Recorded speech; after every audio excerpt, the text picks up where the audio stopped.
Bem-vindos a mais um EB Drops. O tema de hoje é Oração Encontrar a Deus.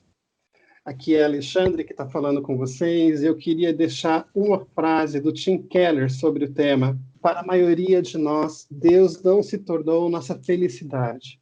Por isso, oramos para conseguir coisas e não para conhecê-lo melhor. Olá pessoal, aqui é o André e eu queria deixar com vocês uma frase do Paul Washer. A oração é o reconhecimento de que sem Cristo nada podemos fazer. Oi gente, aqui é a Vivi. Vou também deixar com vocês uma frase do próprio Tim Keller, que diz que orar é o caminho para experimentar a confiança poderosa de que Deus cuida bem da nossa vida. Queria só recordar um pouquinho dos episódios anteriores. E a primeira coisa que a gente queria lembrar com vocês é que a gente ora por um Deus que ele é três e ele é um. Esse é um Deus triuno.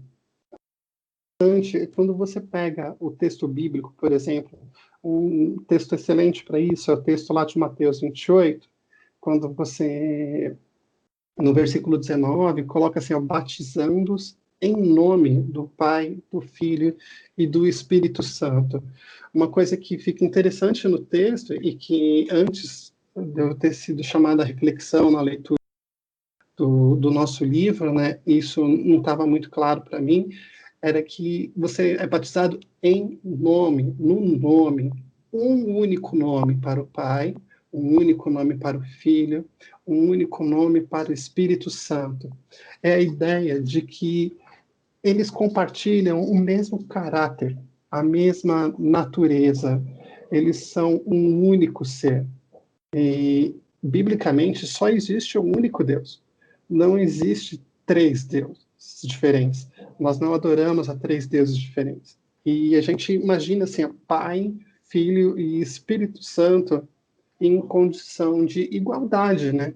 Então você imagina, antes da criação, esse Deus triuno, eterno, ele se relacionando de forma plena e de forma única e profunda consigo mesmo. Ele já sabia o que era felicidade completa e o que era alegria completa quando ele se relacionava consigo mesmo. Ele não precisava fazer a criação, ele não precisava ter me feito a cada um de nós, para que ele tivesse o amor e a felicidade. Deus não fez isso para que nós o adorássemos e que para isso ele ficasse satisfeito com a nossa adoração. Basicamente, Deus, ele nos cria, e quando eu falo Deus, estou falando de todo esse Deus triuno, ele não cria para obter amor, mas ele cria porque ele quer compartilhar desse amor conosco. Ele quer nos ensinar da mesma forma que ele já sabe o que é esse amor, essa alegria tão intensa, essa alegria relacional que a gente tem. E uma coisa assim, que a gente pode perceber que quando nós oramos e quando nós fazemos isso de uma forma adequada, nós temos a oportunidade de participar dessa felicidade do próprio Deus. Mas a gente vai se aprofundar um pouco mais nesse tema e eu queria chamar a Vivi agora. A gente vai começar a separar um pouquinho para poder facilitar a nossa discussão. E eu vou perguntar para a Vivi, olha, Vivi, a gente tem um Deus que é Pai. Jesus chama Deus de Abba, né? E como é que funciona isso? Como é que se dá, assim, quais são as implicações? Essa situação de chamar Deus de Pai não acontece primeiramente no Novo Testamento. Já tinha acontecido no Antigo Testamento, mas em algumas pequenas ocasiões. Mas ela só foi mesmo destacada com a revelação da Trindade, como você estava falando, com a revelação de que nós temos um Deus triuno, com essa obra completa, né, que nós temos hoje. E qual a implicação disso? De você falar para um Deus apenas criador, mas ao mesmo tempo é seu pai. Implica um outro nível de relacionamento, implica intimidade, implica você se relacionar com alguém com amor e com cuidado. Então, essa é a implicação. Não é apenas o Deus criador. Tem conosco uma relação de paternidade.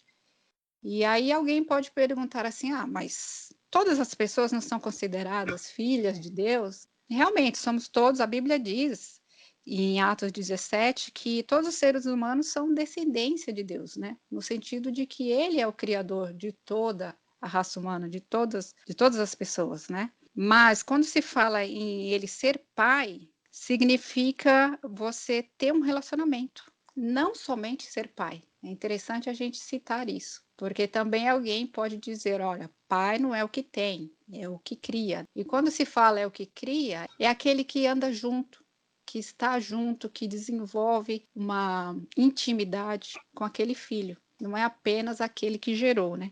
Essa concepção de Deus como Pai Celestial é exatamente isso. É quando você ora com intimidade, sabendo que Ele é um Pai amoroso, que te conhece, que te ama, que cuida de você, que desenvolve um relacionamento por iniciativa dele, que nos busca para um relacionamento e ele nos busca para participar dessa felicidade, né? É como Agostinho falou, que a nossa capacidade de amar as outras pessoas é apenas uma imagem do amor interno que a Trindade já tinha, né, entre si, e que nós fomos criados para refletir esse amor, né?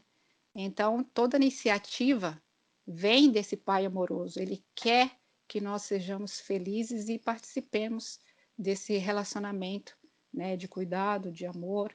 Faz toda a diferença você se direcionar a Deus como o Criador do universo, um Deus distante, e você abrir uma conversa com um ser pessoal, pai, alguém que te olha como filho e não somente como súdito. Por favor, Jesus, eu não vou mais fazer coisa errada. Eu sou sua filha. Por favorzinho, eu sou sua filha. Tá bom, Jesus? Fala comigo. Os meus pecados estão perdoados. Me responda, Jesus. Você me respondeu? Você me respondeu. Tá bom, tchau, Jesus. O que eu acho interessante também é que a gente pode lembrar que essa oração, quando a gente está conversando com Deus através da oração, a gente está falando com o nosso Pai. É uma forma que a gente manifesta esse nosso acesso, né? Esse acesso que tem pelo fato dele nos olhar para a gente como Pai. Assim, a gente tem uma frase aqui do Keller que ele fala assim: oração é o caminho para experimentar esse acesso a esse amor paternal. Que é uma ideia forte, né, que fala o seguinte: quando eu oro e quando eu entro na presença de Deus, quando eu começo a conversar com Deus e eu me coloco na presença dele, eu começo a sentir, de fato, nessa minha oração, que eu sou filha, porque eu tenho um pai que me ouve, porque eu tenho um pai que conversa. A gente vive numa sociedade que foi muito patriarcal e que os pais, eles tinham aquele costume de sair cedo de casa para poder sustentar a casa e trabalhavam, mas muitas gerações foram criadas com famílias que acabaram crescendo tortas, porque apesar do pai estar presente, a gente não sentia essa presença. A gente não tinha um pai efetivamente presente. Ele fornecia o sustento financeiro para a família, mas assim, a parte emocional, muitas vezes ele não estava lá. Verdade. E é assim, o que acontece é que muitas pessoas se sentiram alijadas desse relacionamento paternal, e quando a gente fala nessa ideia de Deus sendo nosso pai, às vezes a gente cria uma figura de um pai terreno, né? Uhum. E que é o contrário. É um pai que nos ama de uma forma que não falha. Eu acho que é esse um ponto que, para mim, chama muito atenção. Quando a gente tem oração, a gente pode conversar com um pai que está ouvindo a gente, que está prestando atenção e que está muito, mas muito interessado no que você tem a falar com ele. Primeiro momento, quando você pensa na paternidade, você pensa nesse acesso direto. Então, o acesso foi aberto pela a condição de sermos chamados filhos, né? Mas ele é um acesso promovido pelo Espírito. O Espírito, ele vai tornar real esse relacionamento com Deus amoroso. Porque, como você citou, muitas vezes a gente tem uma experiência não muito amorosa com o nosso pai terreno, com a nossa vivência do que significa ser um pai. E o Espírito Santo, ele vai fazer esse ajuste.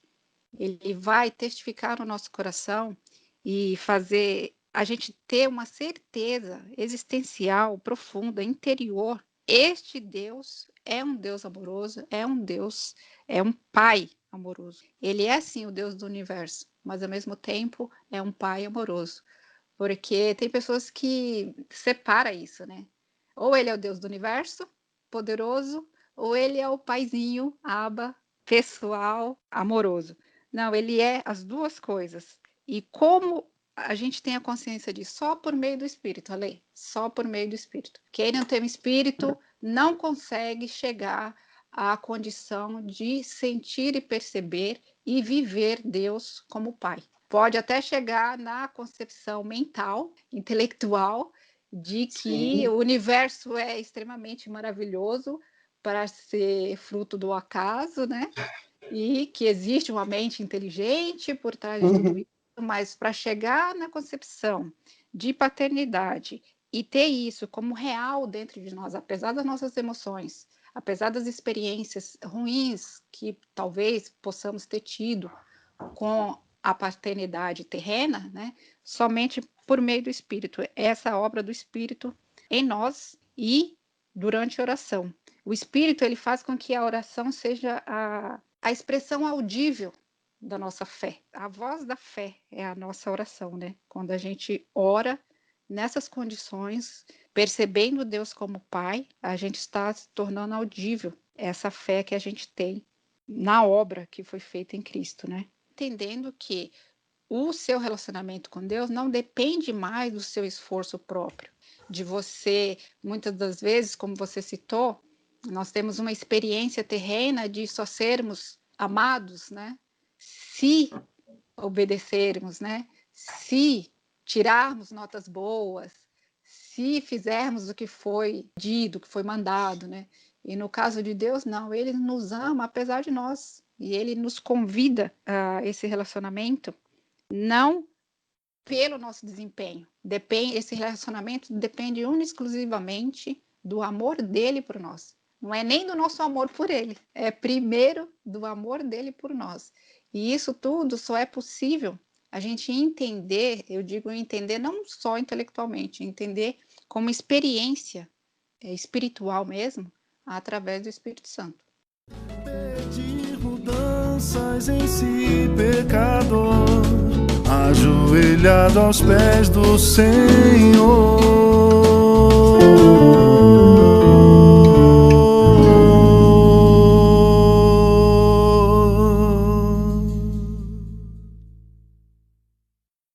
É assustador, quando você fala o seguinte, olha, eu não estou entendendo só na cabeça, assim, eu estou vivendo isso. Eu acho interessante que o texto do homem rico na Bíblia, ele vem logo antes do texto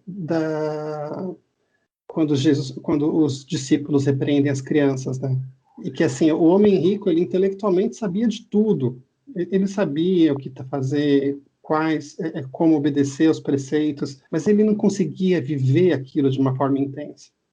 E as crianças queriam se aproximar de Jesus do jeito delas, elas queriam abraçar o Senhor, elas queriam se chegar na presença de Jesus, assim, e Jesus fala, não, cara, você tem que vir para mim como você vem, como uma criança vem. E é assim que a gente tem que se chegar a Deus, como filho, e tendo essa certeza de que Ele nos ama.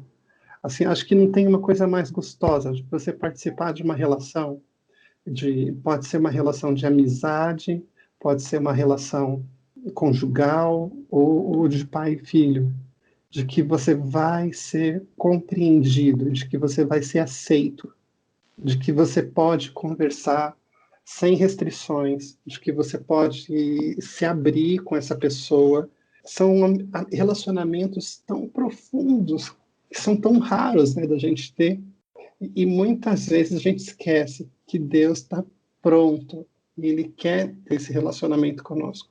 Isso, é exatamente isso. Como que a gente faz essa transição, né, entre projetar em Deus os nossos relacionamentos humanos, que são falhos, né, para o relacionamento paternal verdadeiro com Deus? É através do Espírito, como eu falei. É o Espírito que faz esse ajuste, né, Porque Que às vezes as nossas emoções não dizem isso, né? A gente tem experiências, bagagens aí, muitas vezes negativas, que acabam interferindo, tentando interferir neste relacionamento, né? Joia, mas a gente, lembrando de uma coisa, são 3 aspectos da Trindade. E a gente não se achega a Deus somente pelo Espírito Santo. Também temos o Filho. E fala, André. Exatamente.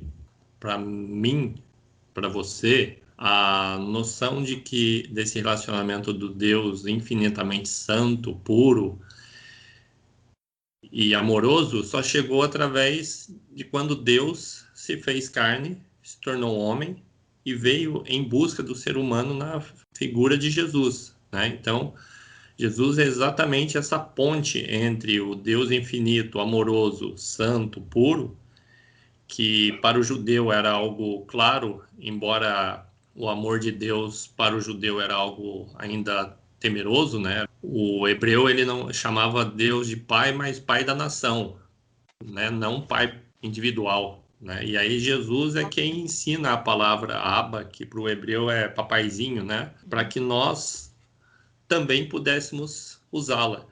Então, assim, Deus vindo ao homem é Jesus Cristo, né? Que é com todas as prerrogativas humanas, mas com todas as prerrogativas de Deus. Então, por não pecar, por não errar, ele foi o verdadeiro e único sacerdote, né? O sumo sacerdote, e é o único mediador entre os homens e Deus. Podemos nos aproximar de Deus com um coração sincero e com plena convicção de fé. Assustador como esse Deus que teria todas as prerrogativas para não nos amar pela nossa quantidade de erros ou pecados, inclusive pecados feitos que ofendem exclusivamente a ele ainda assim mandou Jesus, né, veio na forma de Jesus para nos unir de novo a ele, né? E aí Jesus é quem ensina a palavra Abba, que para o hebreu é papaizinho, né, para que nós também pudéssemos usá-la.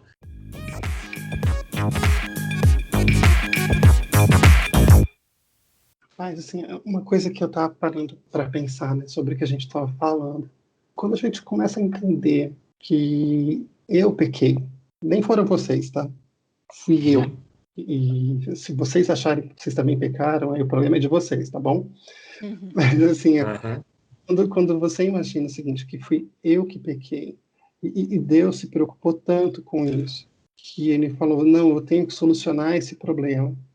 E ele, Jesus e o Espírito, conversam antes da criação dos tempos, e eles falam, Jesus fala, não, fica tranquilo que eu vou. E ele se faz homem, faz o sacrifício supremo para que eu pudesse ter acesso a Deus. Quando eu começo a entender que eu posso pedir a aceitação e a graça de Deus por causa desse sacrifício de Jesus, e quando o Espírito Santo, o Pai, a cada dia que passa, ele vai falando sobre as bênçãos, sobre as alegrias, sobre os benefícios que eu consigo encontrar por causa disso, desse sacrifício de Jesus na cruz, por causa da sua ressurreição, por causa de que Deus foi um Pai tão amoroso que engendrou todo esse plano para que eu pudesse ser salvo, para que você pudesse ser salvo. É sério mesmo que a minha oração vai continuar sendo uma oração para pedir por bens materiais? É sério, dá para a gente continuar agindo desse jeito, para pedir por status profissional, para pedir por coisas que são coisas mesquinhas? Podem falar muito lá para fora. Isso significa alguma coisa? Porque fica sem graça, fica superficial, fica sem sentido quando a gente começa a pensar no quão bom é a gente poder focar naquilo que realmente importa, que é o nosso relacionamento com Deus. Eu acho que quando a gente tenta a ideia de orar não para que a gente ganhe uma recompensa, a gente começa a buscar Deus de verdade. Quando a gente começa a orar para agradecer a Deus por quem Ele é, a gente começa a orar para agradecer a Deus Se eu continuar agindo dessa forma, depois que eu conheço a Deus e depois que eu me aprofundo em Deus, dentro da leitura da palavra, dentro da revelação do Espírito Santo, eu começo a entender o quão grandioso. Eu não tenho como não mudar a minha forma de orar. Eu não tenho como não mudar o meu foco, o meu propósito, a forma como eu vivencio o meu relacionamento com Deus. E para orar com autoridade, e não para orar com aquela autoridade de quem profetiza, de quem decreta, de quem determina. Na Não, nossa autoridade, né? não, é para orar na autoridade, no nome dele, no nome de Jesus, para chegar na presença do Pai. É a conversa que Adão tinha antes do pecado, quando na viração do dia, ele e Eva se encontravam com Deus. A oração é essa oportunidade que nós temos de transformar o meu relacionamento com Deus nesse bate-papo, nessa conversa gostosa que o primeiro homem e a primeira mulher tinham lá atrás com Deus. A gente pode fazer isso. Ou se você quiser, você pode continuar pedindo por um emprego novo. E você pode continuar pedindo por um relacionamento novo. Se você quiser, você pode continuar pedindo por uma casa nova. Eu não quero dizer que orar por esses motivos seja errado, mas orar somente com esse foco, somente com esse propósito, esquecendo de quem Deus, de quem a Trindade é um desperdício de oração, é um desperdício de oportunidade de estar na presença de Deus. Desperdício de relacionamento, inclusive, né? De relacionamento. O próprio Tim Keller fala que nós temos o relacionamento mais indestrutível e íntimo possível com o Deus do universo, né? Ó Deus, tu és o meu Deus, eu te busco intensamente, a minha alma tem sede de ti, todo o meu ser anseia por ti, numa terra seca, exausta e sem água. Quero contemplar-te no santuário e avistar o teu poder e a tua glória. O teu amor é melhor do que a vida, por isso os meus lábios te exaltarão. Eu te bendirei enquanto viver, e em teu nome levantarei as minhas mãos. A minha alma ficará satisfeita como de rico banquete, com lábios jubilosos a minha boca te louvará. Quando me deito, lembro-me de ti, penso em ti durante as vigílias da noite, porque és a minha ajuda. Canto de alegria à sombra das tuas asas. A minha alma apega-se a ti, a tua mão direita me sustenta. Amém. Amém. Gente, Deus abençoe a vocês. Nos vemos semana que vem, mais um episódio do EB Drops. Um abraço. Tchau, tchau. Tchau, tchau, gente. Até o próximo. Então, gente, fica com Deus.